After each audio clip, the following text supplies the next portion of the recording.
মাইনুল মারুফ, নিশ্চয়ই আপনি শুনতে পাচ্ছেন। জানতে চাই যে আমরা জেনেছি যে বেলা ৩টা নাগাদ মূল অনুষ্ঠান শুরু হবে। দলের কেন্দ্রীয় কোনো নেতার সঙ্গে কথা বলতে পেরেছেন কিনা, আরও জানতে চাই যে কি চমক থাকছে নতুন দলের আত্মপ্রকাশের সময়।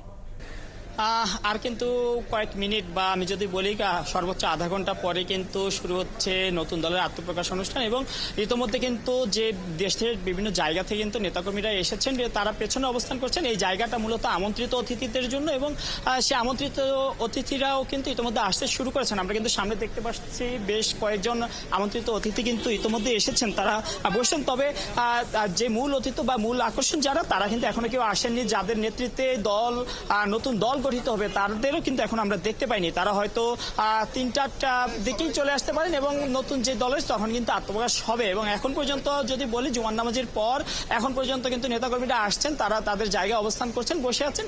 এর মধ্যে কিন্তু এখন পর্যন্ত প্রোগ্রামটা এগিয়ে চলছে। তবে মূল প্রোগ্রাম কিন্তু শুরু হতে আরো আমি যদি গড়ি ধরে বলি তাহলে আরো অন্তত পক্ষে 40 মিনিট বাকি এবং 40 মিনিট পরে কিন্তু 3টায় তারা প্রোগ্রাম শুরু করবেন বলে জানিয়েছেন। এবং আমরা সকালে যখন এখানে যে নেতৃবৃন্দরা ছিলেন, যেখানে আয়োজক কমিটির যারা ছিলেন, তাদের সাথে যখন কথা বলেছি তারা আমাদেরকে জানিয়েছেন এখানে তারা অন্তত পক্ষে লাখো মানুষের সমাগম আশা করছেন। এবং সেই লক্ষ্যে কিন্তু পুরো মানিক মিয়া এভিনিউর এই পাশ থেকে ও পাশ পুরো জায়গাটা থেকে কিন্তু তারা আয়োজন করেছেন, চেয়ার দিয়েছেন। পাশাপাশি চেয়ারের বাইরে যে অংশটুকু, সেই অংশে কিন্তু যাতে নেতাকর্মীরা এসে যাতে দাঁড়িয়ে প্রোগ্রাম দেখতে পারেন, নির্দেশনা পেতে পারেন, সেই লক্ষ্যে কিন্তু জায়গা রাখা হয়েছে। এবং তারা কিন্তু ইতিমধ্যে আমি কিছুক্ষণ আগে আমার সহকর্মী যখন লাইভ দিচ্ছিলেন ওই জায়গা থেকে আপনারা কিন্তু দেখেছেন যে প্রচুর মানুষ কিন্তু সেই যে ব্যারিকেড রয়েছে ব্যারিকেডের বাইরে কিন্তু অবস্থান করছেন। আর ভেতরে যে জায়গাগুলো, এগুলো তো মূলত আমন্ত্রিত অতিথিরা আসবেন এবং সংবাদকর্মীদের জন্য।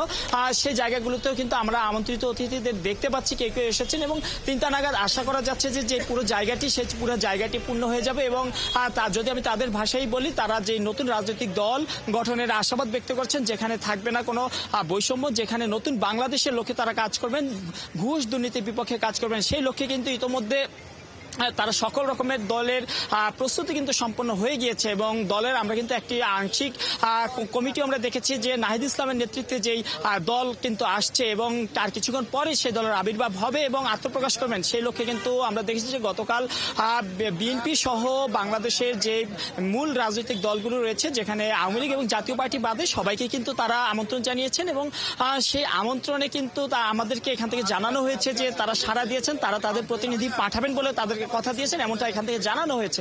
এবং সেই পাশাপাশি কিন্তু বিভিন্ন কূটনৈতিক যারা আছেন, বিদেশি কূটনৈতিক, তাদেরও কিন্তু এখানে আমন্ত্রণ জানানো হয়েছে নতুন রাজনৈতিক দলের আত্মপ্রকাশ উপলক্ষে। এবং তাদেরও কেউ কেউ আসতে পারেন এবং তারা এখন পর্যন্ত কি আসেননি, তবে তারা হয়তো আশা করা যাচ্ছে যে 3টার মধ্যেই চলে আসবেন এবং তারা আসলে মূল প্রোগ্রাম শুরু হবে। এবং যে নেতৃবৃন্দ রয়েছে, যাদের নিয়ে গঠিত হবে যে নতুন দল, তারাও এখনো আসেননি, তারা হয়তো চলে আসবেন। এবং আসলেই কিন্তু আমরা এখানে আছি, আমরা তাদের কি বলছি। মাইনুল মারুফ, আপনি আছেন সেখানে, নিশ্চয়ই আবারও ফিরবো।